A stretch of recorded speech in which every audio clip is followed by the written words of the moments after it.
शरणं हरे शरणं हरे शरणं हरे शरणं। राम राम। साप्ताहिक सत्संग के लिए हमारे चैनल को जरूर सब्सक्राइब करें।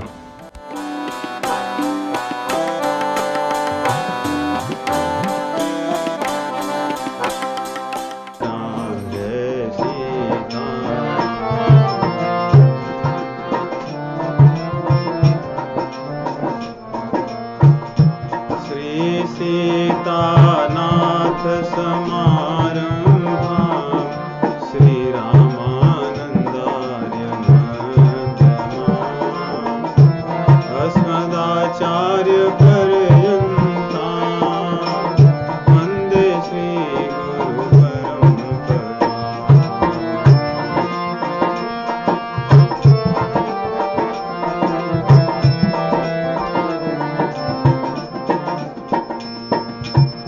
बंदौ तुलसी के चरण जिनकी हो जग काज, कलि समुद्र बूढ़त लख्यों प्रगट्यों सप्त जहाज।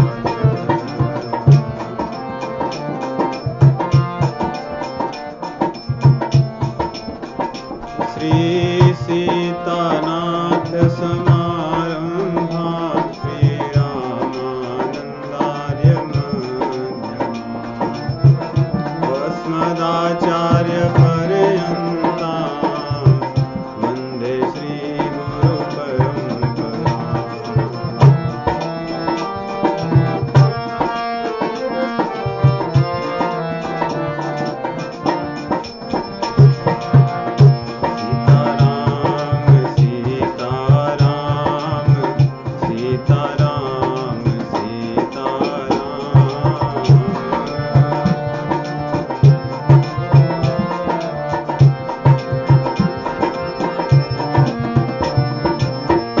सीताराम सीताराम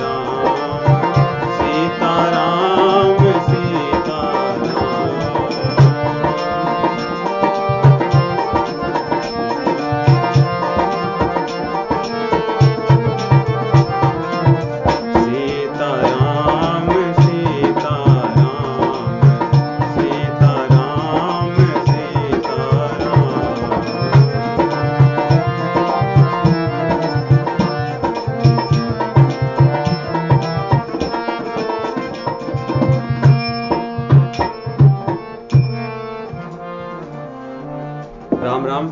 श्री रामचरितमानस की श्रृंखलाबद्ध कथा में आज उत्तरकांड के दोहे 104 के पश्चात कथा श्रवण करेंगे। तो काकभुशुंडी जी अपने पूर्व जन्म का चरित्र बता रहे हैं। उस श्रृंखला में कहते हैं कि एक बार अयोध्या में जन्म लिए और वो कलयुग का समय था और इसी के कारण कलयुग में प्रायः धामों का महत्व लुप्त हो जाता है। तो अयोध्या में रहते हुए उन्हें धाम का महत्व समझ में नहीं आता था, इसलिए बड़े वाचाल थे, अहंकार से भरे थे, मदमत्त थे, अर्थात अपने सामने किसी को नहीं समझते थे, दंभ से भरे, जो जिसको मन में आया बोल देते, ऐसा चरित्र। और उस समय का उन्होंने वर्णन किया जिसको गोस्वामी तुलसीदास जी ने यहाँ कई दोहों में कलयुग के चरित्र के रूप में वर्णन किया। और कहते हैं कि कलयुग इतना भयानक है, यदि उसका वर्णन हम पढ़ें और समझें तो मन में बहुत चिंता होगी कि हमारा क्या होगा। कहते हैं परंतु कलयुग से बचा जा सकता है यदि भगवान की हम शरण ले तो।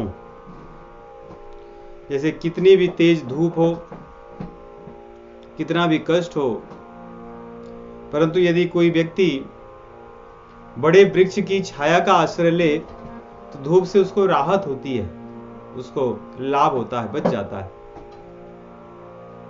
वैसे ही कलयुग का ताप कितना भी भयंकर क्यों न हो, यदि भगवान के चरण कमल का आश्रय ले तो ताप हमारे लिए फिर धीरे धीरे कम हो जाता है और हम सुखद छाया का अनुभव करते हैं, शीतलता का अनुभव करते हैं। काल धर्म नहीं व्यापयिता ही, रघुपति चरण प्रीति अति जाहि, रघुपति चरण।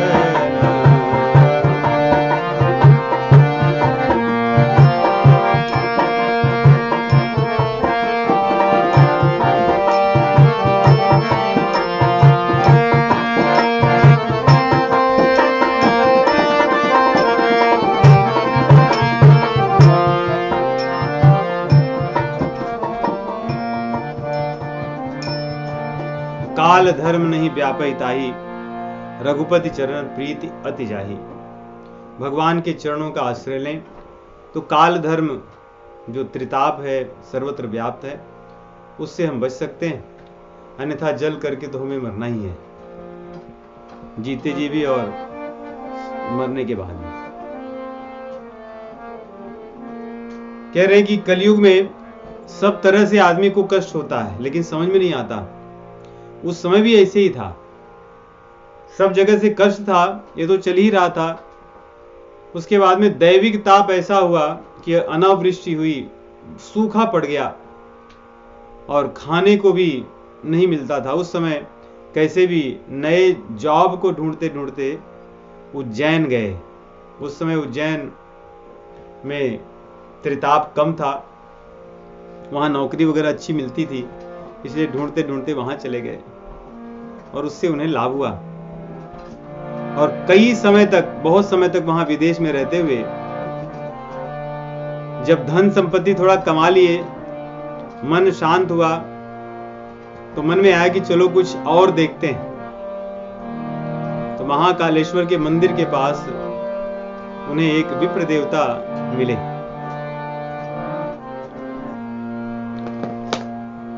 उनसे बातचीत हुई, उनको कहा कि आप मुझे अपना शिष्य बना लीजिए।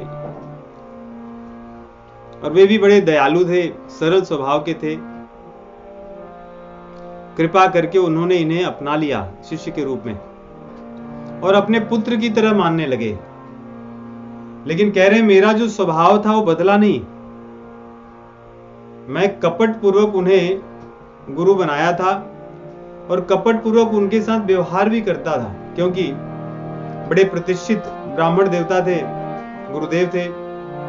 उनके सानिध्य में या उनके आश्रय में रहने पर मेरा मान सम्मान खूब होता, इसलिए मैंने उन्हें फैशन में आकर के अपना गुरु बना लिया था। परम साधु परमार्थ बिंदक, शंभु उपासक नहीं हरि निंदक, तेहि सेवाओं में कपट समेता, द्विज दयालती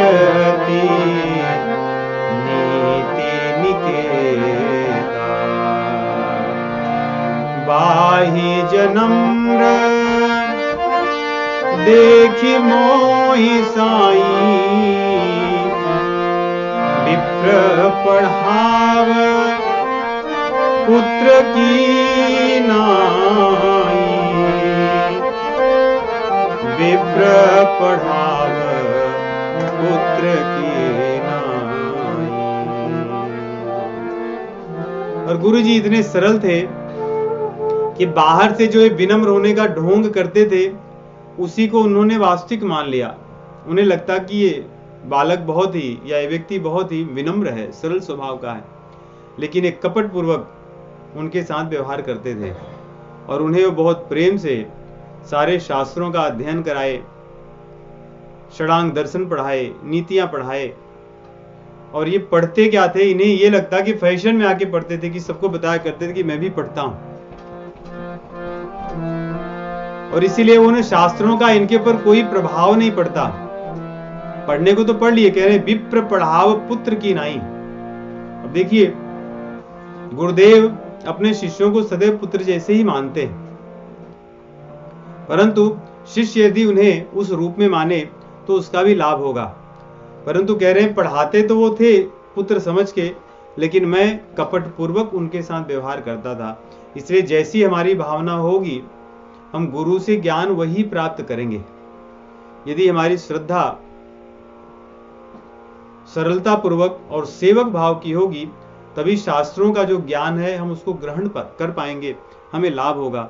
अन्यथा शास्त्रों को पढ़ तो लेंगे हम, बाहरी ज्ञान हो जाएगा, परंतु भीतर उसका परिवर्तन प्रभाव नहीं होगा। गुरु जी ने इन्हें शंभु मंत्र दिया, भगवान शिव जी का नाम जपने लगे और जा करके मंदिर में भी बैठकर जपते। महाकालेश्वर के मंदिर में आसन लगा लेते और घंटों भगवान शिव जी का नाम जपते। लेकिन ये सब इनका पाखंड था। नाम भले मुख से जपा करते, हृदय में अहंकार भरा था। मैं खलमल संकुलमति, नीच जाति बस मोह, हरिजन द्विज देखे जरऊं, करऊं विष्णु कर द्रोह।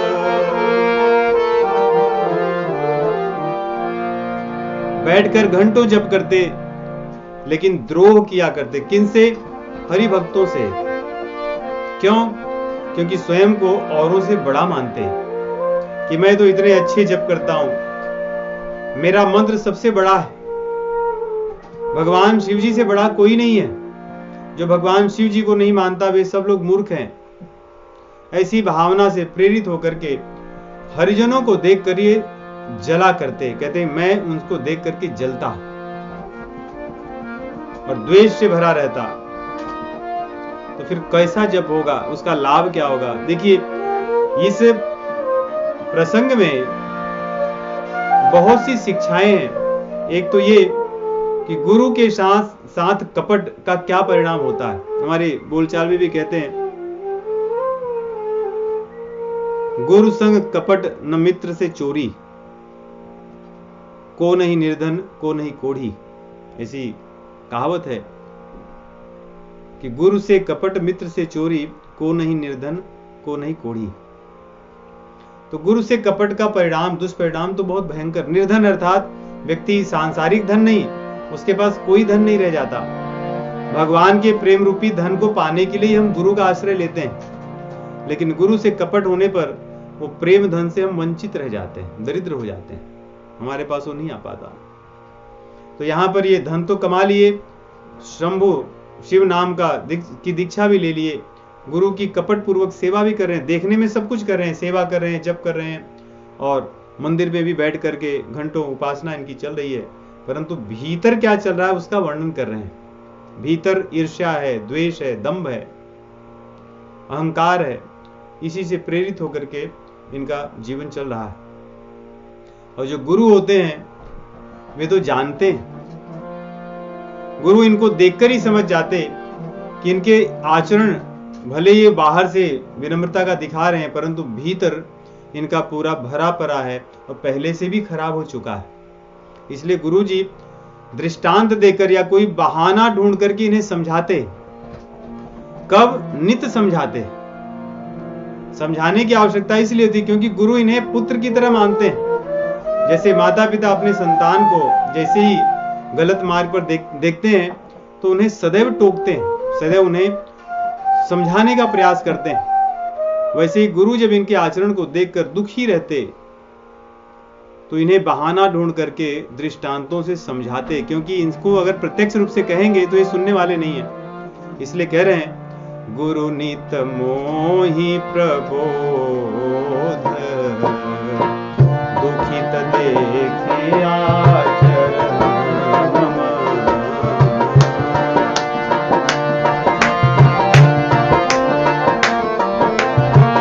मोहि उपजयति क्रोध, दंभिः नीति की भावई, मोहि उपजयति अति क्रोध,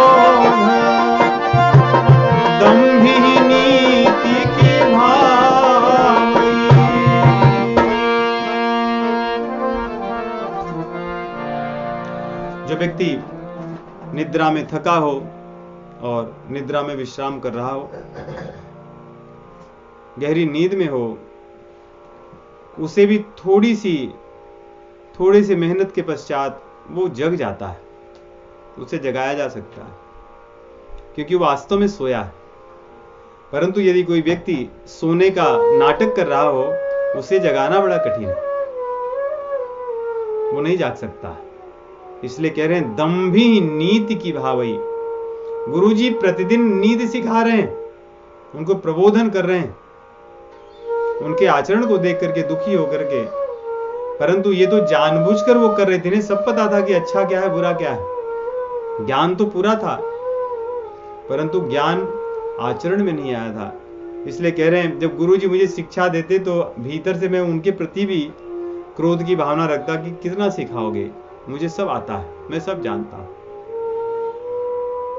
तो गुरुजी इनके आचरण से दुखी थे और ये गुरुजी के आचरण से दुखी थे, तो दोनों एक दूसरे से दुखी।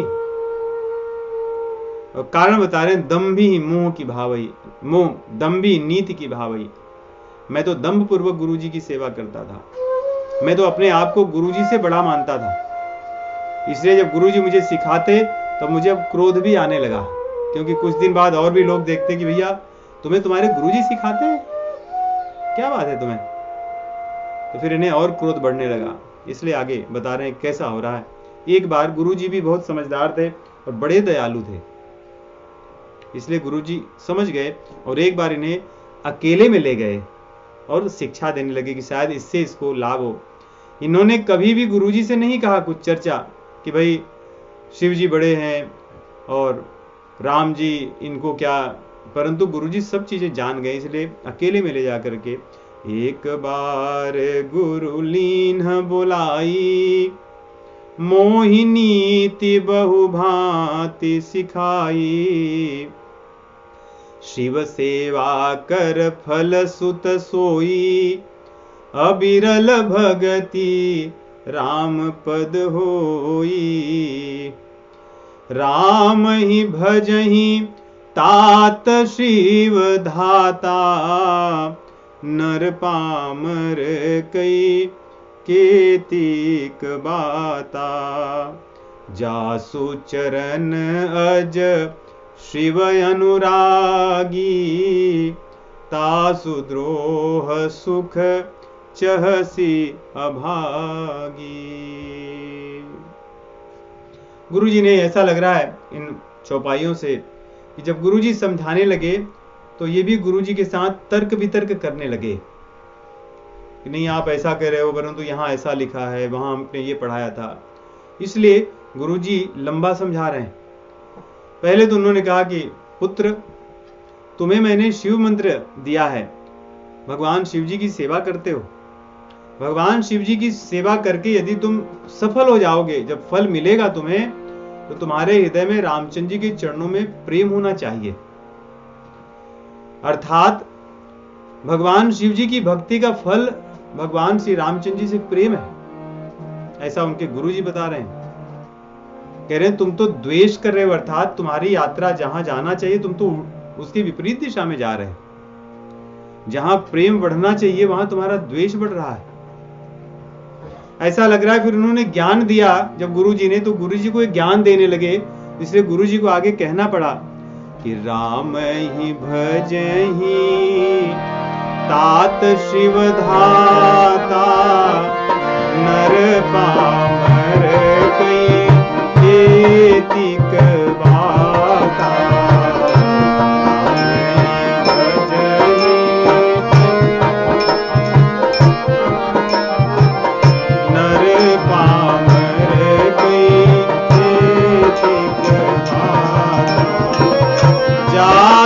चरण अज शिव अनुरागी, तासु द्रोह सुख चहसी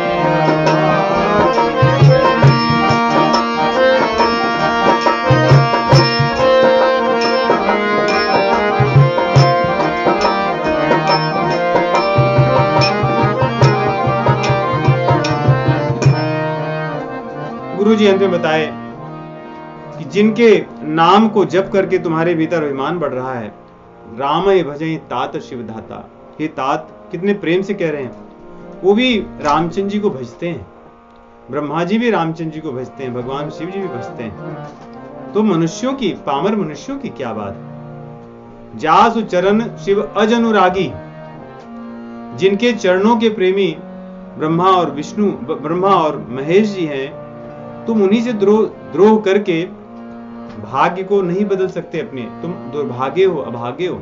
इस प्रकार अब पुत्र कह रहे थे, तात कह रहे थे, अब अभागा कहने लगे। ऐसा लग रहा है गुरु जी को दुख हुआ, क्योंकि बार बार समझाने पर भी ये व्यक्ति समझता नहीं, बल्कि विपरीत दिशा में इसका विचार है। और आगे कह भी रहे हैं कि गुरु जी के दुख का कारण क्या था, कि जैसे ही गुरु जी ने कहा कि हर कहूं हरि सेवक गुरु कहे ओ, सुनि खगनाथ हृदय मन दहे।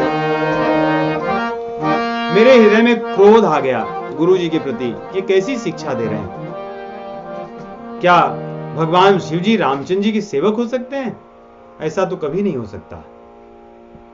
तो इस प्रकार उन्होंने तर्क वितर्क जब किया, उनके हृदय में खूब क्रोध आया, क्रोध से उनका हृदय जलने लगा। और आगे कह रहे हैं, देखिए इसी चौपाई को लेके भारत में कुछ महीने पहले कुछ मूर्खों ने विवाद सा उत्पन्न किया था। अधम जाति में विद्या पाए कि भयों जथा आहि दूध पिलाए। उदाहरण देते हैं कि जैसे सर्प है, सर्प को जब दूध पिलाया जाएगा तो मोटा तगड़ा ही होगा, उसका विष बढ़ता ही है, उसका विष कम नहीं होता। वैसे ही अधम व्यक्ति, जाति अर्थात श्रेणी होती है, कैटेगरी जिसको कहते हैं। कुछ लोगों का स्वभाव ही ऐसा होता है कि उन्हें इतना ज्ञान होगा तो इतना दिखाते हैं, और कुछ लोगों का स्वभाव होगा उनके पास इतना ज्ञान होगा तो इतना भी नहीं दिखाते। ये जाति है।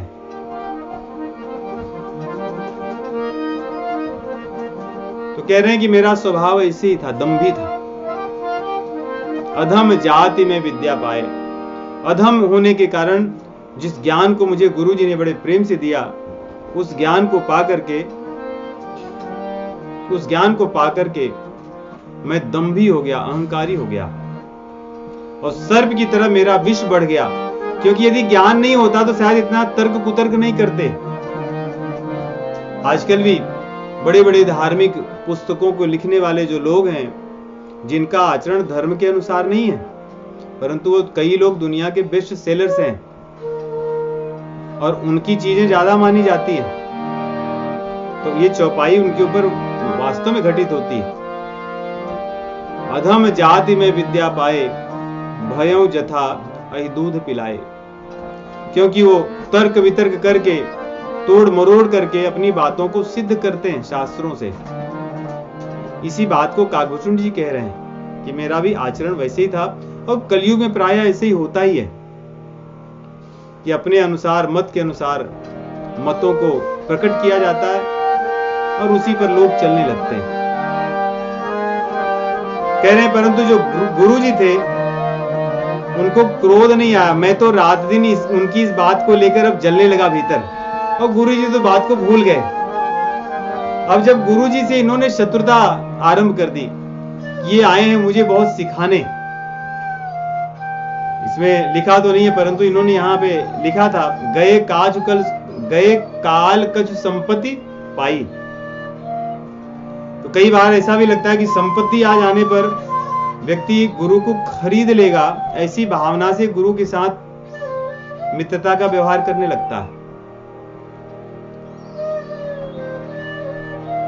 देखिए गुरु जो नाम ही है, ये बहुत बड़ा है, इसका अर्थ भी बहुत बड़ा है। यहां तक कि गुरु के समकक्ष तो बैठते भी नहीं है, उनके समासन में भी कभी नहीं बैठते,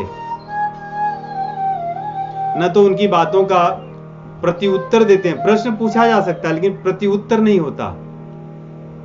प्रश्न तो पूछा जाता है, लेकिन यहां पे कह रहे हैं गुरु जी के साथ मेरी जो बातचीत हुई, गुरु जी बात को भूल गए। क्यों? कह रहे अति दयाल गुरु स्वल्प न क्रोधा। उनके हृदय में कोई क्रोध नहीं था। मेरे हित को लेकर के उन्होंने मुझे कहा था अभागा, परंतु मैंने उसे अपने हृदय में रख लिया। अरे मुझे कैसे अभागा कह सकते हैं? मेरे पास इतनी धन संपत्ति है, मैं तो इनकी सेवा करता हूं, और इसलिए मैं गुरुजी से द्वेष करने लगा, गुरुजी से ही जलने लगा। देखिए यही अपराध होते हैं। अब तक ये भगवान हरि भक्तों से जलते थे, अब ये अपने गुरु से ही जल रहे हैं। उनके गुरु भी शिव जी के ही भक्त हैं,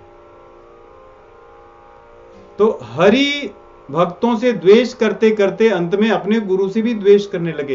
ये द्वेष ही ऐसी वस्तु ही है, ये ऐसा दुर्गुण है, इसको यदि नहीं छोड़ा गया तो ये स्वयं को भी आकर के जला ही देगा। जो व्यक्ति इसको पालता है वो उसी को जलाता है। जैसे सर्प अपने पालने वाले को भी नहीं छोड़ता, वैसे ये द्वेष रूपी जो सर्प है, जो हरिजनों से पहले किया करते थे, आज अपने गुरुजी से कर रहे हैं। मानी कुटिल कुभाग्य को जाति, मानी कुटिल कुभाग्य को जाति, गुरु कर द्रोह जरो दिन राति।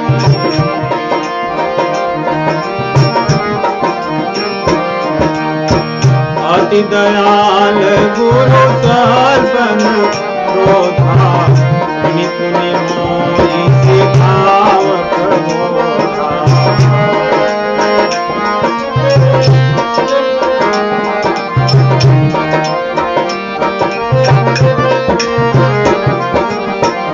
पुनि पुनि मोहि सिखाव प्रबोधा।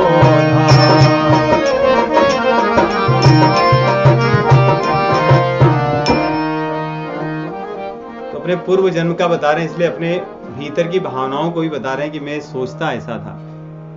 कह रहे मेरे भीतर तो आग लगी हुई थी, परंतु गुरुजी शांत थे, और उसी शांत भाव से वे मुझे फिर भी आकर समझाते थे। अर्थात गुरुजी ने हार नहीं मानी, किसी भी कारण से वे फिर भी इन्हें समझाते रहे। अब कह रहे मेरा आचरण कैसा था? धुएं की तरह था।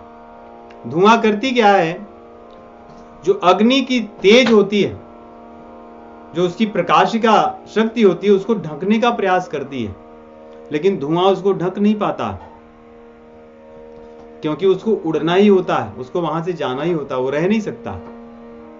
वैसे दंभ से भरा हमारा जो आचरण है, भले हम गुरु के उनके गुणों को, उनके ज्ञान को, उनकी प्रतिभा को कितना भी दबाने का, ढकने का प्रयास करें, वो संभव नहीं है। जैसे बादल है, कह रहे ये धुएं से बनता है, अग्नि से निकलता है, धुएं से जाता है, फिर धुआं परिवर्तित होता है, जो जल को लेकर के जाता है, संघनित करता है। सूर्य प्रकाश रूपी जो अग्नि है, वो जल को संघनित करके, जल को उड़ा कर ले जाती है, संघनित करके बादल बनाती है। ये पुनः जब बरसता है तो उसी अग्नि तत्व को बुझाने का प्रयास करता है, उसी को नष्ट करने का प्रयास करता है। धूल है, भूमि पर पड़ी है, निरादर है, उसको कोई नहीं मानता, कोई सम्मान नहीं है। परंतु यदि वही धूल उड़ करके राजा के मुकुट पर बैठ जाए तो उसका पदवी कितनी ऊंची हो जाती है। राजा उसको सिर पर ढोता है। जिसको रंक भी अपनी लात से कुचलता है, वो धूल राजा के मुकुट पर चले जाने पर राजा द्वारा ढोई जाती है, सम्मानित होती है, परंतु वो भी आंखों में पड़ती है या दूसरों के सौंदर्य को और निर्मलता को ढकती है, क्योंकि उसका स्वभाव ही ऐसा है। वैसे ही कह रहे मेरा स्वभाव ही नीचता का था, मैं किसी के निर्मल चरित्र को कभी स्वीकार नहीं सकता था, उसको ढकने का प्रयास करता था। कह रहे ये दुष्टों का स्वभाव ही होता है। इसलिए यहां दुष्टों के लिए 4 चौपाइयों में गोस्वामी तुलसीदास जी लिखते हैं, काकभूषण जी कह रहे हैं, बड़ी सुंदर बात है। देखिए जहां जहां कुसंग की बात आई है, रामचरितमानस ने बड़ी स्पष्टता, दृढ़ता से उससे चेताया है। पहले धूल के माध्यम से और धूम्र के माध्यम से जो नीचता है उसका वर्णन किए। अब नीच परिस्थितियों से, नीच व्यक्तियों से कैसे बचना चाहिए, क्यों बचना चाहिए, उसका वर्णन करते हैं। और बहुत कठोर शब्द हैं जो लिखे हैं चौपाई में, क्योंकि शायद कठोरता से कहने पर इसके प्रति हमारे हृदय में दूरी बनाने की भावना प्रकट हो। सुनु खगपति अस समुझी प्रसंगा बुध नहीं करहि अधम कर संगा बुध नहीं।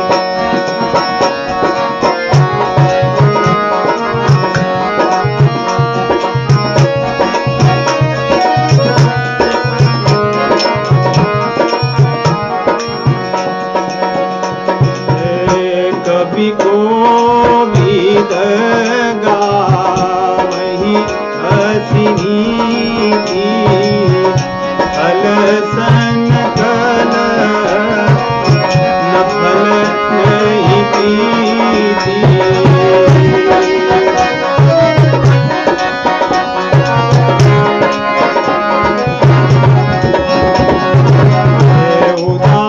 उदासीन नीत रहे दुखाई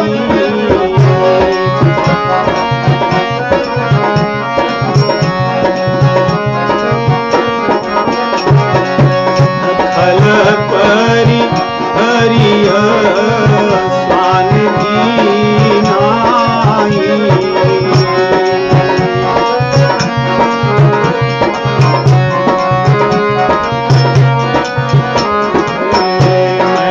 खल हृदय कपट उपलाई दुरहित कहिन मोहि सुभाए।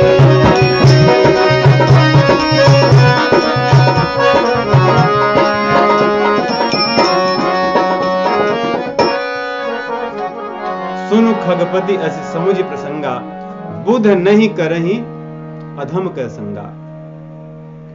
यदि कोई बुद्धिमान होगा तो अधम का संग नहीं करेगा, और अधम का संग करेगा अर्थात मूर्ख होगा, मूर्ख है। कह रहे कवि को भी असगावई, नीति को भी वो नहीं जानता, नीतिज्ञ नहीं है। मूर्ख व्यक्ति को नीतियां नहीं पता होती हैं, इसलिए खल सन कलह न भल नहीं प्रीति। दुष्ट व्यक्ति के साथ न तो दुराव करना चाहिए, अर्थात न तो उसे भिड़ना भी नहीं चाहिए, इसलिए उसको प्रणाम करके राम राम कह के वहां से चले जाना चाहिए। न तो उससे अपनत्व हो और न तो उससे कोई दुराव हो, अर्थात उससे किसी, क्योंकि कलह में भी तो संबंध होता है, कलह में भी व्यक्ति के साथ संबंध जुड़ जाता है, फिर हम उसके बारे में सोचने लगते हैं, उसके बारे में चर्चा करने लगते हैं, और जिसके बारे में सोचेंगे चर्चा करेंगे उसकी बुराइयां या गुण हमारे भीतर आएंगे। इसलिए खल व्यक्ति से कभी भिड़ना नहीं चाहिए। यदि ऐसा कोई अवसर आए तो प्रणाम करके वहां से चले जाना चाहिए, और उससे प्रेम की प्रीति अर्थात प्रीति संबंध की तो कोई बात ही नहीं उठती। और आगे कह रहे हैं ऐसे लोगों को से उदासीन रहना चाहिए। और कैसे उदासीन रहना चाहिए, कह रहे हैं जैसे कुत्ते से रहते हैं। जैसे कुत्ता दूर भौंकता है तो हम क्या करते हैं, क्या हम भी जाके भौंकेंगे या जाके पूछेंगे भाई आप क्यों भौंके? ऐसा कोई उदासीन रहता है व्यक्ति दूर से। कह रहे हैं खल परिहरीय स्वान की नाई। वैसे ही दुष्ट व्यक्ति के भौंकने को कह रहे हैं कुत्ते के भौंकने की तरह ही समझना चाहिए, उसके प्रति उदासीनता का भाव रखना चाहिए। हमें क्या करना है, ये तो उसका स्वभाव है। इस भाव से रहने पर ही दुष्ट व्यक्ति की दुष्टता हमको प्रभावित नहीं करती। यदि हम दुष्ट व्यक्ति के दुष्टता को लेकर के विषय में चर्चा विचार, उससे अपनी कहेंगे कि कलह या ऐसी भावना रखेंगे ये ऐसा क्यों है, ये ऐसा क्यों करता है, क्यों कहता है, तो इससे हमारे भीतर भी दुष्टता आएगी। इसलिए कह रहे हैं गुरुजी ने फिर भी मुझे नहीं छोड़ा। गुरुजी ऐसे दयालु थे, नीति तो यही थी छोड़ देते, लेकिन कैसे छोड़ते, क्योंकि विप्र पढ़ाव पुत्र की नाई। मुझे अपना पुत्र समझते हैं, शिष्य समझते हैं। शास्त्रों में शिष्य और पुत्र में कोई भेद नहीं कहा गया है। चाणक्य भी लिखते हैं कि तस्मात् शिष्यम च पुत्रम च। कि जहां जहां शिष्यों के प्रति जो कर्तव्य है या जो कर्तव्य पुत्रों के प्रति है, दोनों को कहा गया है। कह रहे हैं जब गुरुजी मुझे पुत्र मानते थे इसलिए उन्होंने मुझे तजा नहीं, फिर भी गुरु हित कहई न मोहि सोहाई,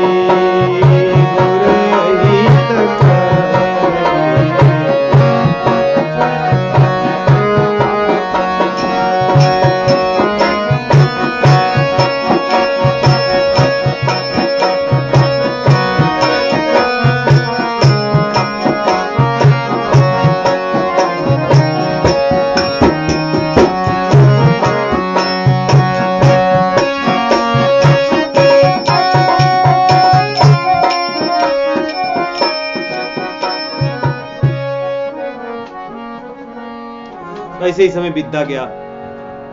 एक बार की बात है, इनके भीतर जो भावना थी ईर्ष्या की वो धीरे धीरे बढ़ती गई, क्योंकि अहंकार बढ़ता गया कि मेरा ज्ञान तो बहुत अद्भुत है। पहले गुरुजी आते तो प्रणाम भी करते, अब इन्होंने कुछ समय से वो भी बंद कर दिया है।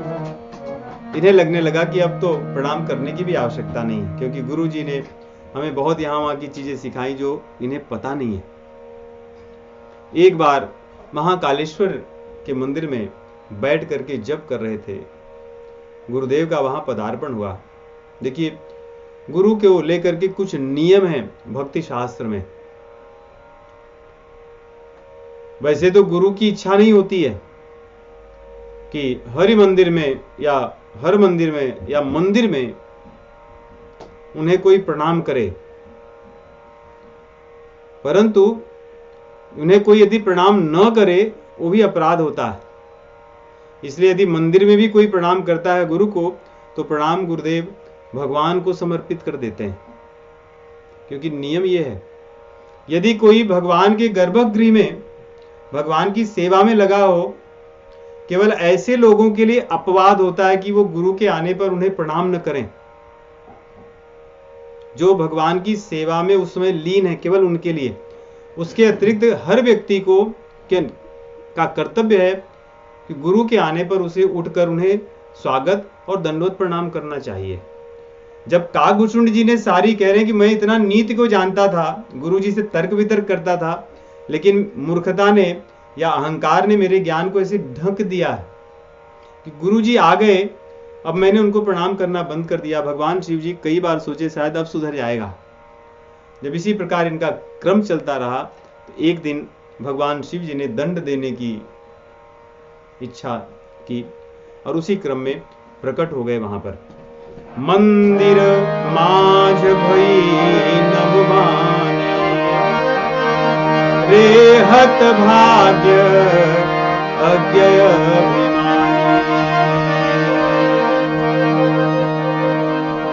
आकाशवाणी होने लगी। इसीलिए भगवान की स्तुति में आरंभ कहां से होता है? नमामीश मीशान निर्वाण रूपम। रूप तो आपका है, लेकिन कहां हो किसी को दिखता नहीं है। निजम निर्गुणम निर्विकल्पम निरीहम, चिदाकाश माकाश वाशम भजेहम, निराकार मोकार मूलम तुरीयम। है तो आप, आकाशवाणी हो रही है, आप ही बोल रहे हैं, लेकिन आप कहां हो किसी को दिखता नहीं है। आप गुणातीत हैं। तो भगवान अदृश्य होकर के प्रकट हुए और आकाशवाणी होकर के बोलेगी, मूर्ख हतभाग्य, तेरा भाग्य अब नष्ट हो चुका है। अब तक तो तेरा सौभाग्य था कि तू यहां पर आकर के धन को भी अर्जित किया, गुरु को भी तूने अपनाया, गुरु के द्वारा शिव मंत्र भी प्राप्त किया, परंतु अब तेरा भाग्य जो था वो नष्ट हो चुका है। तेरे जो पुण्य थे अर्जित किए हुए अब नष्ट हो चुके हैं। अब तुझे दंड भोगना होगा। हर व्यक्ति का समय आता है जिसको कहते हैं पाप का घड़ा भरता है और पुण्य का घड़ा खाली हो जाता है। तो काकभूषुंड जी का पाप का घड़ा तो भर ही गया था, आज पुण्य का घड़ा उनका नष्ट हो चुका है। भगवान शिव जी कहने, रे हत भाग्य अज्ञ अभिमानी। तू अज्ञ तो था ही, मूर्ख था, अभिमानी था, परंतु आज तेरे सारे पाप, सारे जो पुण्य थे वो नष्ट हो चुके हैं। अब तू फल ले। कह रहे तेरे जो गुरु हैं उनको तनिक भी क्रोध नहीं है। उनके मन में मैं देखता हूं। भगवान शिव जी देखिए कह रहे हैं हमारे हृदय में परमात्मा रूप में भगवान शिव जी कहते हैं वही विराजमान है। इसीलिए भगवत गीता में कहते हैं ईश्वरः सर्वभूतानां हृदये अर्जुन तिष्ठति। ईश्वर भगवान शिव जी को कहते हैं, वही परमात्मा रूप में विराजमान है। कह रहे हैं कि तेरे गुरु जी को तो कोई क्रोध नहीं है और वे तो बड़े दयालु हैं, तुझे ज्ञान देते थे परंतु तेरे भीतर कोई ज्ञान प्रकट नहीं हुआ, लेकिन अब मैं दंड दूंगा। तदपि साप सठ दई हूं तो नीति विरोध सोहाई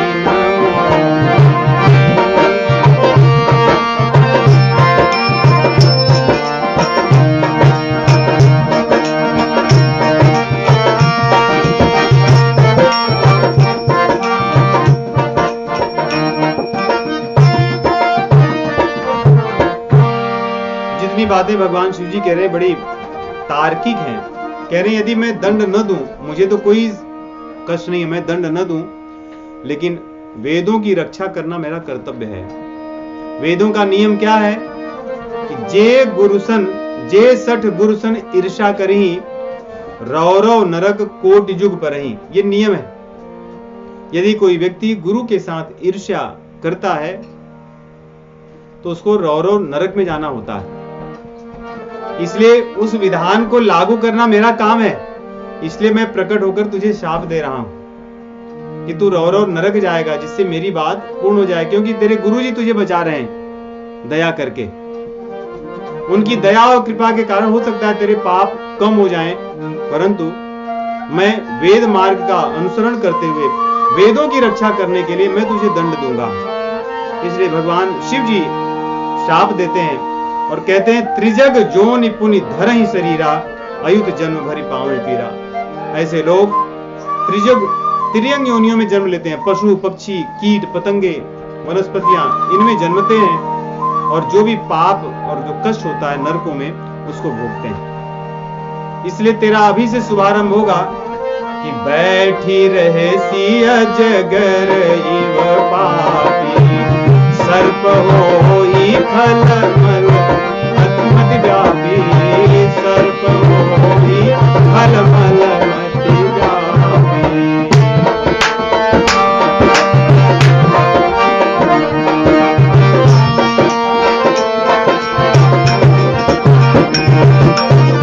महाविदप कोटर मह जाई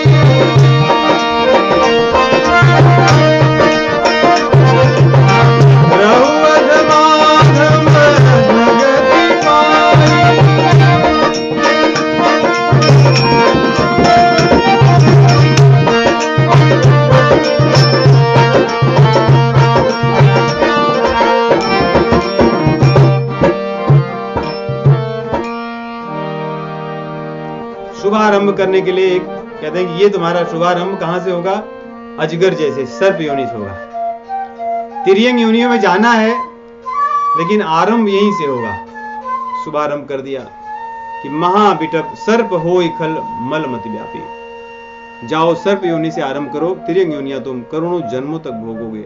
अयुत जन्म, अयुत अर्थात 10,000 कहते हैं संस्कृत में, कह रहे अर्थात कोटि अयुत जन्म तुम्हारा होगा। रहु अधमाधम अधगति पाई। कहते हैं कि जो व्यक्ति बहुत ईर्ष्यालु स्वभाव का होता है उसे सर्प योनि प्राप्त होती है, क्योंकि ईर्ष्या एक तरह से विष ही है जो दूसरों को काटती है बिना कारण से। वैसे ही सर्प भी है, बिना कारण ही काट लेता है। या जो लोग धन के लोभी होते हैं, जिनकी कार्पण्य वृत्ति, कार्पण्य वाली कृपणता वाली वृत्ति जिनकी होती है और धन के लोभी होते हैं, उन्हें भी सर्प योनि प्राप्त होती है। जिनका आचरण मर्यादाहीन वस्त्रों इत्यादि को लेकर होता है, कहते हैं उनका जन्म वृक्षों इत्यादियों के रूप में होता है। ऐसे शास्त्रों में वर्णन आता है। जिससे व्यक्ति उस रूप में ही पड़े रहे सैकड़ों वर्षों तक। कह रहे हैं कि इस प्रकार भगवान शिव जी ने श्राप दे दिया कि जा करके तुम करोड़ों जन्मों ऐसे ही भोगोगे। हाहाकार हुआ, सर्वत्र सब लोग हाहा करने लगे कि तो भगवान शिव जी प्रकट हो गए हैं। गुरु जी थे, उन्हें बहुत दुख हुआ, दौड़ करके आए, करी दंडवत सप्रेम द्विज, सिख शिव सन्मुख कर जोरी। भगवान शिव जी के सम्मुख आकाशवाणी हो रही थी, परंतु गुरु जी को पता था कि भगवान शिव जी वही साक्षात खड़े हैं, इसलिए उनकी ओर मुख करके उन्होंने प्रणाम किया और उनकी स्तुति करने लगे। बड़ी सुंदर स्तुति है, इसको हम लोग पढ़ेंगे। नमामीश मीशान निर्वाण ब्रह्म वेद स्वरूप,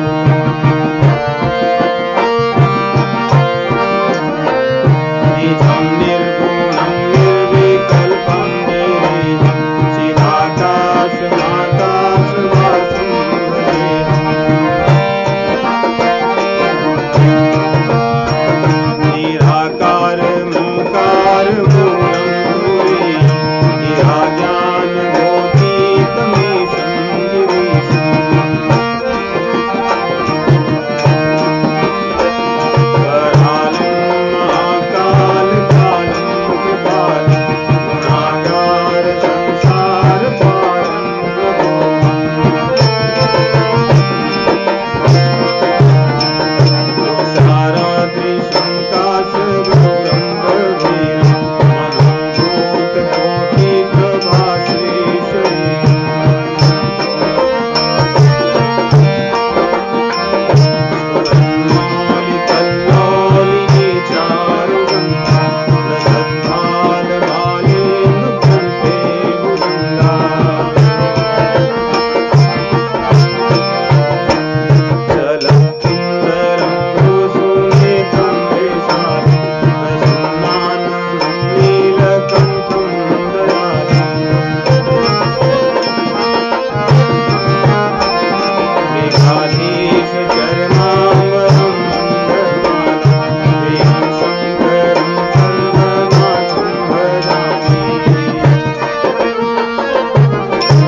श्री महाकालेश्वर भगवान की जय।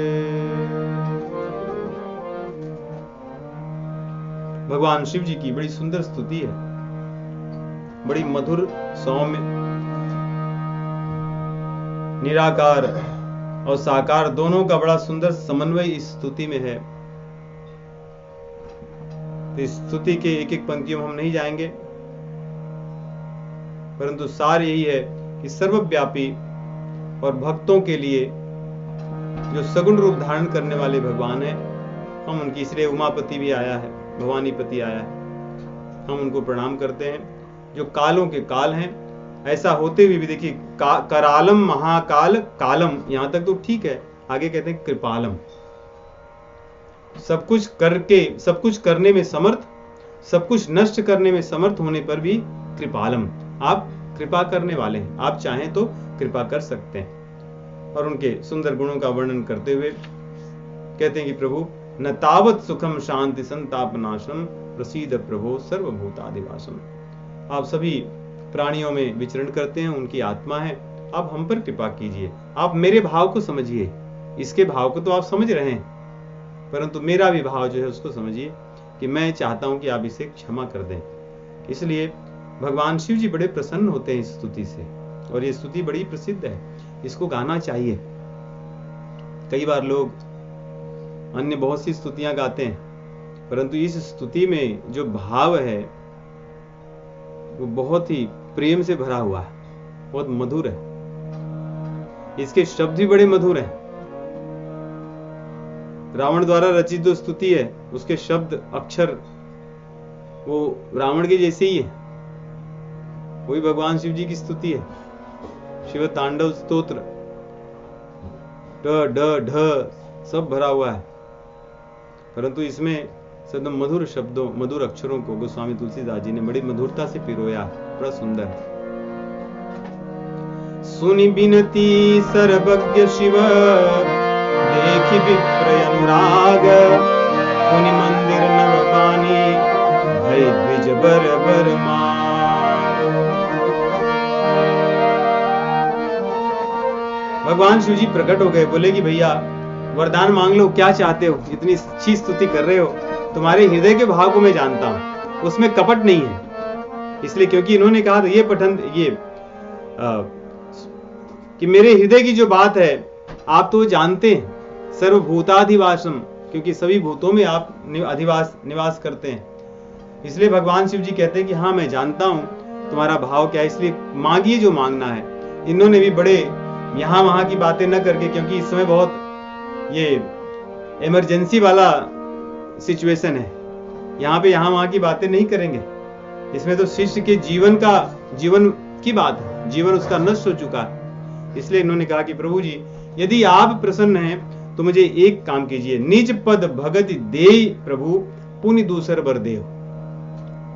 सबसे पहले तो आप अपने चरणों में मुझे भक्ति दे दीजिए, उसके बाद और भी बाकी है, ऐसा नहीं कि हो गया, पुनि दूसर बर देव। तो इन्होंने एक ही बार में दो वरदान मांग लिए, एक को तो लिख दिया कि क्या है, दूसरा को खाली रखा कि अभी भरूंगा क्या। तो भगवान शिव जी ने कहा कि ठीक है, पहला मैंने दे दिया, और दूसरा कह रहे हैं, दूसरा तब माया बस जीव जड़ संतत फिरई भुलान।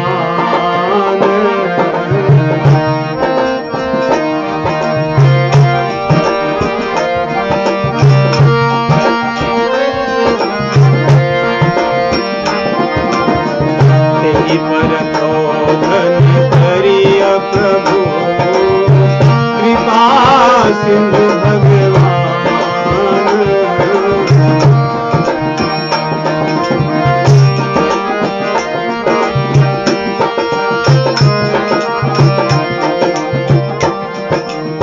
शंकर दीन दयालय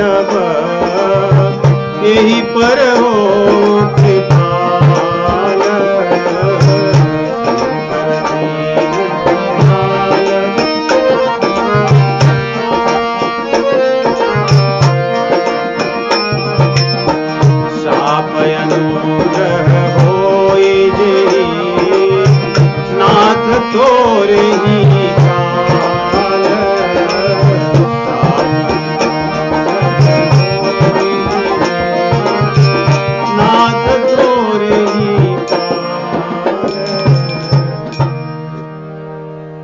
कितने इनके दयालु हैं। गुरु दयालु होते ही हैं, क्योंकि भगवान करुणा के सागर है।